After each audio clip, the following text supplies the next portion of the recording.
అందరికీ నమస్కారం అండి. స్వాగతం సుస్వాగతం మన ఛానల్కి.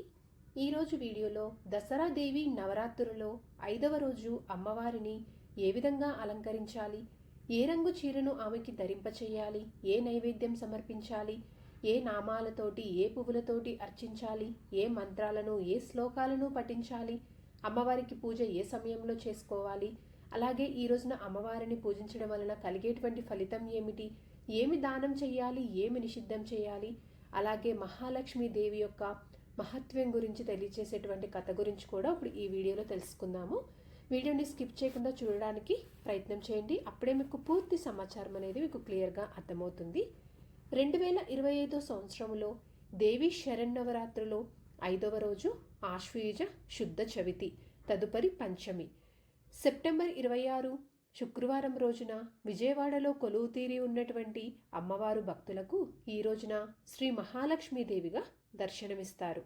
2025 సంవత్సరంలో దేవి శరన్నవరాత్రులు 5వ రోజు పూజ చేసుకోవాల్సిన తేదీ సెప్టెంబర్ 26 శుక్రవారం రోజున. ఈ రోజున తిథి ఆశ్వీజ శుద్ధ చవితి. చవితి తిథి ప్రారంభము సెప్టెంబర్ 26 శుక్రవారం ఉదయం 9:33 వరకు ఉంటుంది. తదుపరి పంచమీ తిథి ప్రారంభమవుతుంది. పంచమీ తిథి సెప్టెంబర్ 27 శనివారం రోజున మధ్యాహ్నం 12:04 వరకు ఉంటుంది. ఈ రోజున నక్షత్రము విశాఖ, రాత్రి 10:09 వరకు. ఈరోజు అమ్మవారిని పూజించుకోవడానికి శుభ సమయాలు చూసుకున్నట్లయితే తెల్లవారుజామున 4:20 నుంచి ఉదయం 8:15 లోపు మీరు పూజ అనేది చేసుకోవచ్చు. ఈ సమయంలో కుదరకపోతే కనుక ఉదయం 9:10 నుంచి ఉదయం 10:25 లోపు. సాయంత్రం పూజ శుభ సమయం చూసుకున్నట్లయితే సాయంత్రం 4:20 నుంచి రాత్రి 7:25 లోపు. ఈ రోజున శ్రీ మహాలక్ష్మీదేవి అమ్మవారికి గులాబీ రంగు చీరను సమర్పించాలి. శ్రీ మహాలక్ష్మీదేవి అమ్మవారిని ఈ రోజున ఎర్రటి గులాబీలతో కానీ కల్వ పువ్వులతో కానీ పూజించాలి. ఈ రోజున నైవేద్యంగా పూర్ణాలను కానీ రవ్వ కేసరిని కానీ సమర్పించాలి. ఈరోజు తప్పకుండా పఠించవలసినటువంటి స్తోత్రాలు శ్లోకాలు వచ్చేసి ఈ రోజున శ్రీ సూక్తం కానీ శ్రీ మహాలక్ష్మి అష్టకం కానీ మహాలక్ష్మి అష్టోత్తర శతనామావళితోటి అమ్మవారిని పూజించడము, మహాలక్ష్మి స్తోత్రాలతో పూజించడము చాలా మంచిది. ఈరోజు నిషిద్ధం ఉల్లిపాయ. ఈ రోజున దానము సద్బ్రాహ్మణులకు దక్షిణ తాంబూలంతో కూడినటువంటి తాంబూలంని ఇవ్వడం చాలా మంచిది. ఈరోజు అమ్మవారిని పూజించడం వల్ల కలిగేటువంటి ఫలితము అఖండ సౌభాగ్యము, ధనధాన్యాభివృద్ధి కలుగుతుంది. ఇప్పుడు మహాలక్ష్మి దేవి యొక్క మహత్యం గురించి తెలియచేసేటువంటి కథ గురించి తెలుసుకుందాము.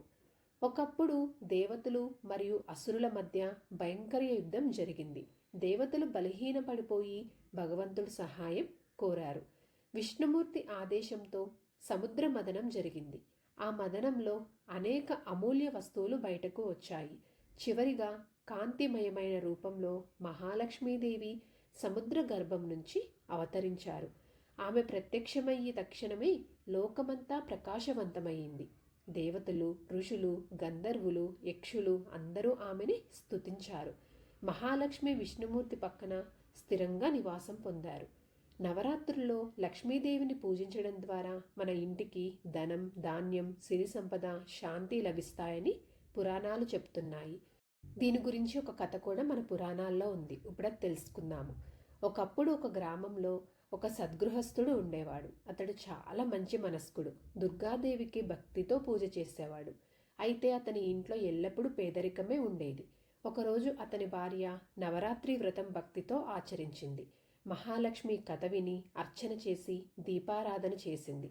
ఆ రాత్రి ఆమెకు కలలో మహాలక్ష్మి ప్రత్యక్షమయ్యింది. అమ్మా, నీ భక్తి నన్ను ఆనందపరిచింది. ఇక మీదట నీ ఇంట్లో ధనం, ధాన్యం ఎప్పటికీ తగ్గదు.